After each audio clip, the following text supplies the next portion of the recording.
Welcome to Journi Unfiltered, a space for real stories, real healing. This podcast is about the moments that change us, challenge us, and shape us on who we become. Today's conversation is about survival, sisterhood, and the life saving power of early detection. We're talking honesty about advocacy, equity, and what it looks like to fight for your life, and then turn that fight into purpose. These are stories of resilience. These are voices of survival. This is Journi Unfiltered.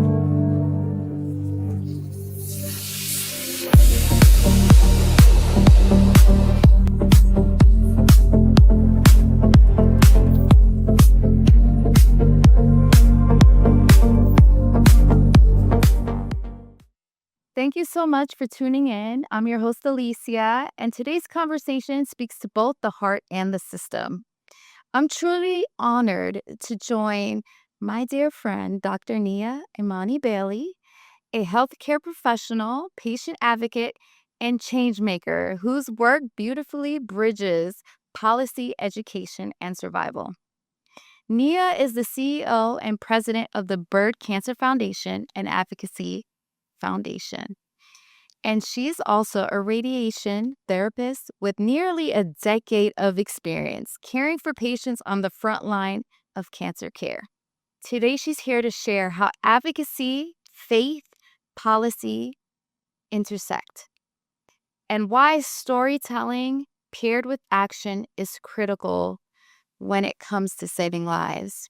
And she's one of my dearest, closest friends and one of our biggest partners for Journey for Two. And we're just so excited to have Nia. I'm so grateful that you're here. Nia is actually one of my best friends, and that's why I chose her to be one of the first people that I interview because she just knows how to make me sound good, even when I'm nervous.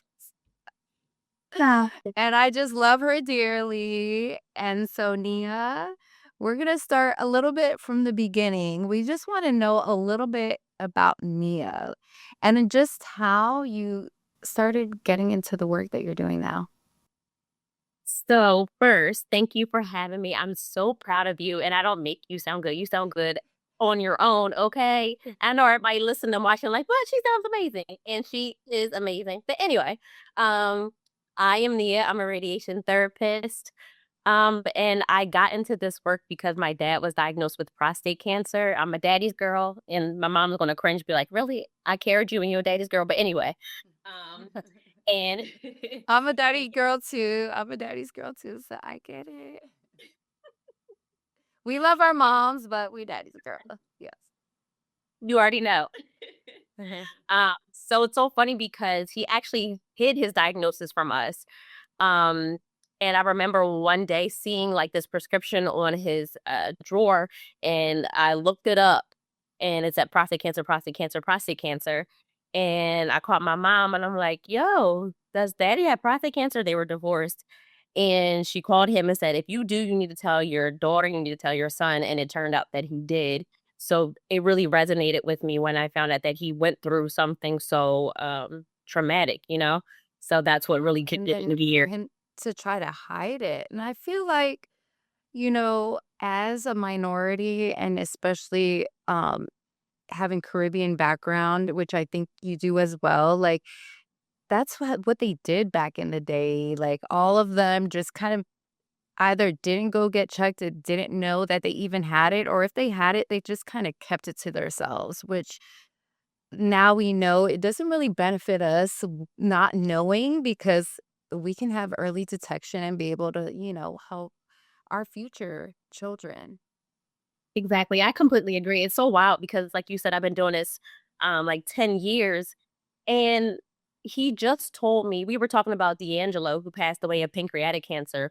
And he just told me, like just told me, "Oh yeah, your my grandmother's mom had pancreatic cancer." I'm like, "What? Like that you just told me this?" Like Oh my gosh.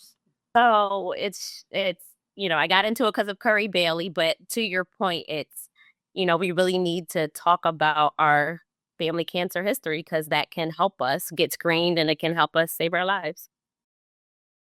Also, just tell me a little bit about how you decided to start the Byrd Foundation and where did that name come from? What made you want to do that work and start this amazing foundation? Because I mean, you are what I call the connector. Okay. You definitely connect everybody in like 2 seconds. Like, I know that I met you. You actually connected me with Tiara and a lot of other people that now I can call my tribe. And it's all because it started from you and our connection. And I think that you automatically had sent me attached to so many emails like I'm gonna CC you with this person. I'm gonna add this conversation. I was just like, wow, okay. So like I think I think that's partially what Bird does, but you can kind of fill everybody in and say a little bit about what you do. And I just know why it's such a perfect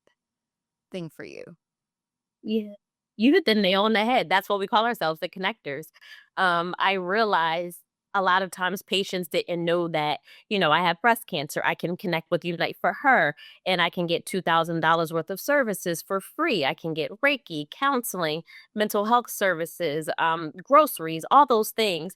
And there was a lot of things that they just did not know. So I said, you know what? I want to create an organization where we can connect them to the resources that they need to reduce their risk, treat, or survive cancer and everything in between. So that's exactly what the organization sort of like our mission is. We are the connectors. And the name comes from it's my family's name. So BYRD, everybody. Everybody in my family pretty much has had cancer, and I wanted to pay homage to them. My family is from a little town called Inner South Carolina, and when I tell you my great grandmother had breast cancer, my great grandfather had prostate cancer, my mom's aunts and uncles had prostate, breast, pancreatic, liver, lung, multiple myeloma, and then Yes. yep. And then their children, so my mom's generation all had my mom, thank God, didn't have, cancer, but, a lot of her cousins did, and then they had my generation, and some of my cousins did, so I really wanted to pay homage to them, and some of them have passed, some of them are surviving and thriving, right? But I can't do this work without them, and they're the reason why that I'm here, right? So I just had to pay homage to them and create the name that way. Okay. And was there a moment when you realized that the system really wasn't built for everyone equally? You a great host. That is a good question. You know, I would have to say, and this is like still happening, where I see so many young people pass. And I'm like, what is going on? And it could be like whether you're a person of color. It could be whether you're a young woman, "Oh, you're too young for breast cancer. Oh, you're just pregnant. You just have clogged milk ducts." Like Mhm. these are the categories that not all, but some of the medical field places people in. And it just makes it unfair because it's not true. You're not too young. You're not too black. You're not too pregnant. You're not too whatever. As long as you are alive, you have a chance of getting breast cancer or any type of cancer, unfortunately. So I really, Yeah. I think Cancer the first, does not discriminate at all. yeah, Yeah. yeah. I think the first time I did notice it though, I was probably a year or 2 in, and a girl that I treated, she looked just like me, loved gold, I have gold anklets on my ankle, we kinda looked the same. She had 2 children, and she passed of triple negative breast cancer when she was 24, and I remember thinking like, "That's so unfair, like, how, why?" Just all the questions. So to answer your question, I think that was the first time that I'm like, "This is so unfair and something's not right."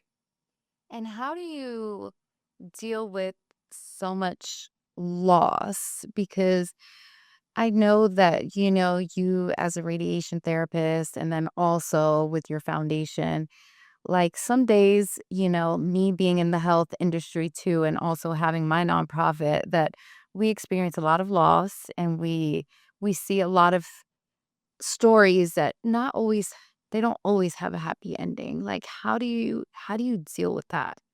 Because I struggle with it at times, because obviously we want everyone to have a happy ending, but we that's not always the case. And then I believe that sometimes I almost have survivor's guilt, and I just I wanna know, like, how do you cope with that? Because I know you deal with that every day being in the healthcare field, and I'm just getting into it, and I'm just like, "Oh, this is a it's a little bit different," and you do both. So, we have our nonprofit, but we also work in the healthcare industry, and we're, like, up close and personal with them.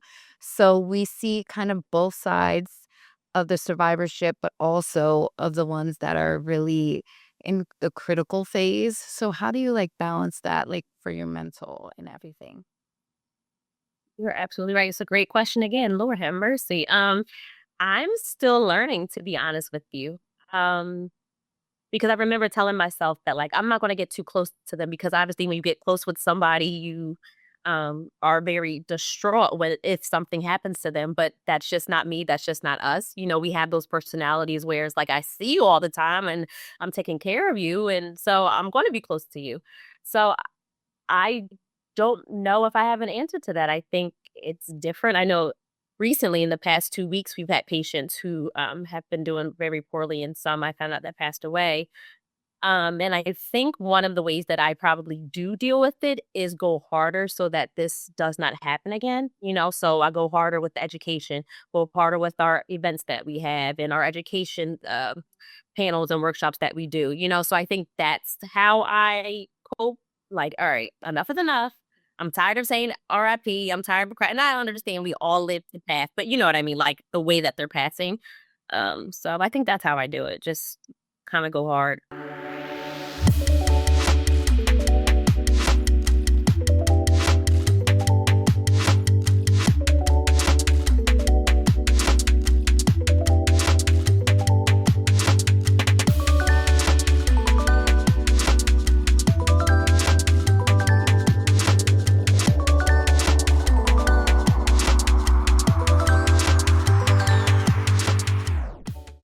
Yeah, I feel like that's why we connect so well because we both do the same thing as far as going hard. But sometimes I think you beat me a little bit because I'm like, Nia, literally, you know, you did that little AI picture and it gave you an extra arm. And I was like, she's like, it gave me 3 arms. I was like, it needs to give you 4 because literally you do the most. And she's always advocating, always fighting, always connecting. I'm like, do you even sleep? I mean, no, I don't think she sleeps. Like it'll be 3 a.m. I'm getting emails.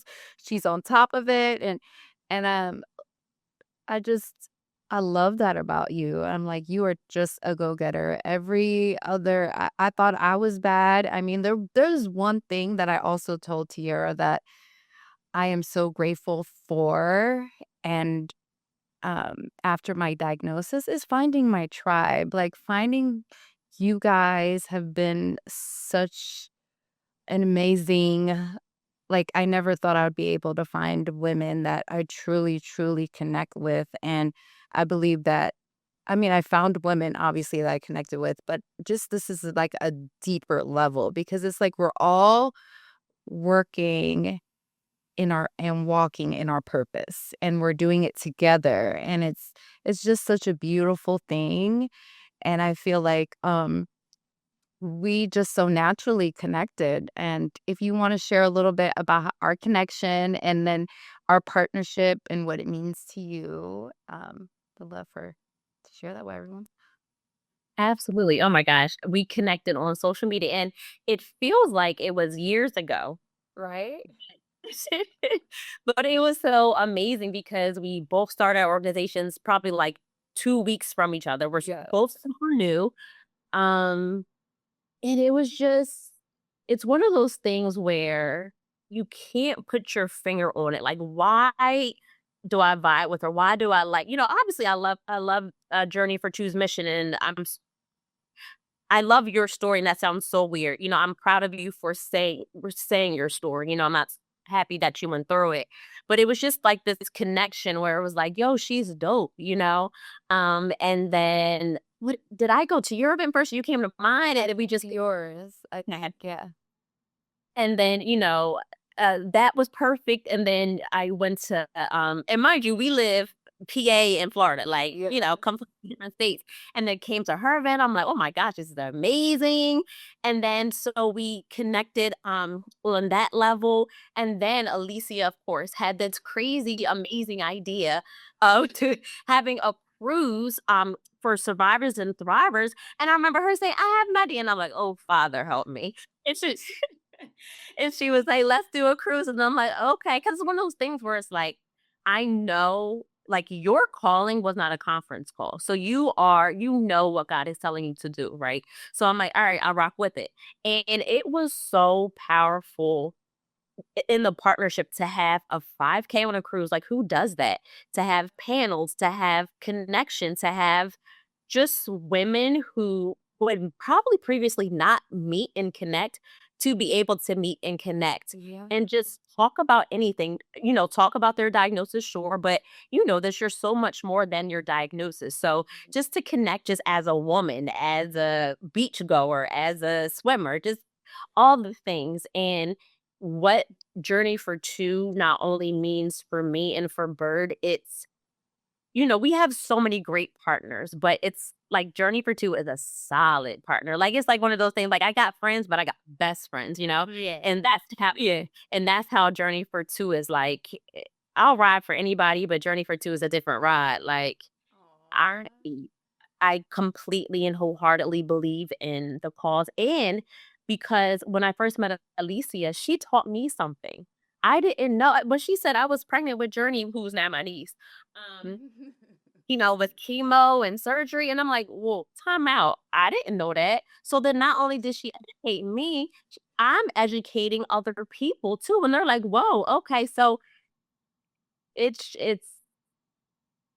there's no words, it's indescribable, but the partnership, the connection, the everything between us, between our organizations has been not only so dope, but so life-saving. So it's an Yes. indescribable one. It honestly felt that way. It felt like almost like we had like a superhero on and we were doing this cruise, we were saving lives, we were, you know, creating like impact together. It was amazing. And I'm just so happy that you hopped on the train and was like, let's do it because it really was a vision of mine that I mean, I've saw other cruises and things, but I was like, that would be so dope if we can do it, if we can pull together something like that. And it was just something that I wished on, and we literally made it happen, and it was, like, our first time, and we got, like, close to 50 people that came and traveled with us, okay? And not only were we able to, like, give that experience to some of these women, but there were a lot of women that came and actually paid their way and really, like, enjoyed theirself, and it was just, like, such a memorable time that it will have a place in my heart forever, like, I will remember that trip, and just the laughs, the cries, the moments, like, it was just an amazing obviously, we know going forward that there are things that we're gonna perfect, but it was our first time, and it was amazing, and, I'm definitely looking forward to doing it again, and we are planning to possibly do it again in what we said, 2027? Yeah. Yeah. So we're gonna take a little break because we do have school and stuff that I'm working on, but we are gonna have another one and it's gonna hopefully be bigger and better. And so we want all of you guys to join us on the trip. And it is a retreat for you as survivors, but also for the caregivers, for the loved ones, for anybody that may have lost somebody. This is a great retreat. Like, we have a good time, but we also there's gonna be educational aspects of it, and there's a lot. We will roll that out when it's time, but, we just we just fit so well together. We already went to DC. Girl, we was all up in the White House together. You right. You are right. Yes. Yeah, because, Ocean Happy Caster invited you, like, that's how impactful you are. Like, you're so docile and shy, but you got invited to the White House. Like, you're at what, the Pentagon or the something, like, you basically was that meet you in. You know what I'm saying? Like, you're doing it. Like, it's so amazing. It's so amazing. It actually really turned your test into your testimony, and not just even, you know, being there for you. Like, you're national. Like, you're not local. You're national, and it's going to be international. Like, this is life saving, purposeful work that you're doing. So kudos to you. Aw, thank you. Thank you. That means a lot. And yeah, we're national. We're definitely helping women all over the US and actually some women out of the country. So I'm excited of what is to come from Journey for Two and also for Bird. And we always look out for each other. If there's opportunities, we always share that with each other. So I love that for us. And it's always good to have somebody that's in your corner that can support you and for us to be able to support you guys as well. So if you're watching, Nia, please share with everybody a little bit about all the stuff you have going on and where they can find you and be able to connect with you because you guys need to connect with Nia because, like I said, she's the connector. If there's anything that Journey for Two doesn't have or can't offer, Nia is the one that will get you connected. So, Nia, please share that with us. Well, Journey for Two has it also. It wouldn't be because y'all can't offer it. It would just be because you just want to connect me, because that's first. But you can follow us on social media. So what do we have? LinkedIn, Instagram, Facebook for Cancer Foundation, because the name, our real name is too long. So we shortened it Byrd Cancer Foundation on social media. Um, we have our upcoming expo coming up April 18th, All Things Cancer and Wellness Expo. We'll have Bexa Equity Alliance there. Alicia and I are both advisory members. We'll have prostate cancer screening, full body screening, skin screening. We'll have cervical cancer screening, dental oncology screening, wellness vendors and panels and workshops. So, we're just in the community like Alicia is and just teaching our community where they're at of the risks and how to reduce their risk, how to the type of treatments to get and survivorship piece. Cause Alicia can talk to this too. Like, once you go through the treatment, you're now the survivor thriver. But what else? What else do I need to do? How else can I make sure that I continue to thrive? So that's the piece that we're really like trying to hold in on because we don't want anybody to feel alone. So those are the things. Contact Byrd Cancer Foundation and we'll help you. Yeah, and one last thing. So Nia, if there's a woman that's watching today and she's listening and she feels scared and unheard, maybe about her diagnosis, what would you say to her to comfort her? Call me. Call me. Why do you feel unheard? Who do I need to talk to? Your feelings are 100% valid. I understand why you're sad and upset and overwhelmed. And I would say, call me. Your feelings are valid. Because Nia would say that. She'll be like, who do I need to call? Like, who do I need to get together? Real quick. She Like don't Selena. play. She don't play about her friends. That's for sure. What? But yeah, that's what I say. Call me and your feelings are valid and we'll get you through day by day. I don't think I would say too much because you know this. Like I'm sure people have said the wrong thing to you before. But I would definitely say I'm here. I'm here to help and we'll get through this together. Well, thank you, Nia. And thank you, everybody, for joining and Journey Unfiltered. I'm so glad to be your host, and I'm so happy to have one of my best friends, Nia, join us. Bye. I hope that bye is good enough, right?